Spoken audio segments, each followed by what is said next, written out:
নমস্কার, আদাব। আজকে আমি আপনাদের দেখাবো কিভাবে খুব কম তেলে বেগুনের এই কড়াই পাতুরি রান্না করা যায়। তো চলুন দেখি। রান্নাটি করার জন্য আমি বেগুনগুলো এভাবে লম্বা আকারে কেটে নিয়েছি। এবার তাতে দিয়ে দেব হলুদ ও লবণ। হলুদ ও লবণ দিয়ে বেগুনগুলো খুব ভালোভাবে মাখিয়ে রেখে দেব 1 মিনিটের মতো। এবার কড়াইয়ে সর্ষের তেল গরম করে তাতে একে একে বেগুনগুলো ভাজার জন্য দিয়ে দিচ্ছি। বেগুনগুলো ভাজার সময় অবশ্যই চুলার আঁচটা মিডিয়াম রাখতে হবে, তা না হলে বেগুনগুলো পুড়ে যেতে পারে। তবে হ্যাঁ, বেগুনগুলো একটু ভালোভাবে সময় নিয়ে ভাজতে হবে এবং বেশি নাড়া যাবে না, এতে করে বেগুনগুলো ভেঙে যেতে পারে। আমার বেগুন ভাজা হয়ে গেছে, এরকম লালচে হয়ে আসলে আমি এবার নামিয়ে নেব। নামানোর সময় অবশ্যই তেলটা খুব ভালোভাবে ঝরিয়ে নিতে হবে।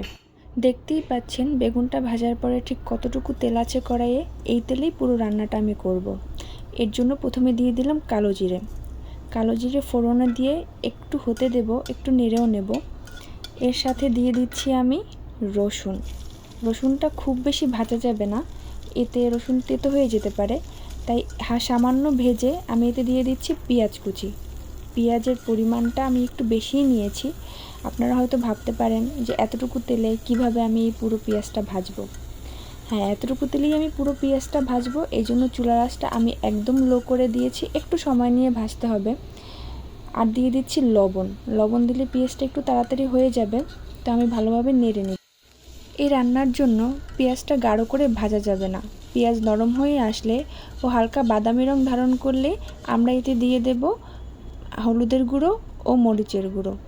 হলুদ মরিচ দেওয়া হয়ে গেলে একটু নেড়ে তাতে দিয়ে দেব জল, যাতে মশলাটা পুড়ে না যায়। জলটা দিয়ে ভালোভাবে মশলাটা জলের সাথে মিশিয়ে দেব। মশলাটা একটু ভালোভাবে কষে নেব, যাতে হলুদ এবং মরিচের যে কাঁচা গন্ধটা আছে সেটা চলে যায়। জল শুকিয়ে আসলে আমরা এতে দিয়ে দিচ্ছি বেগুনগুলো।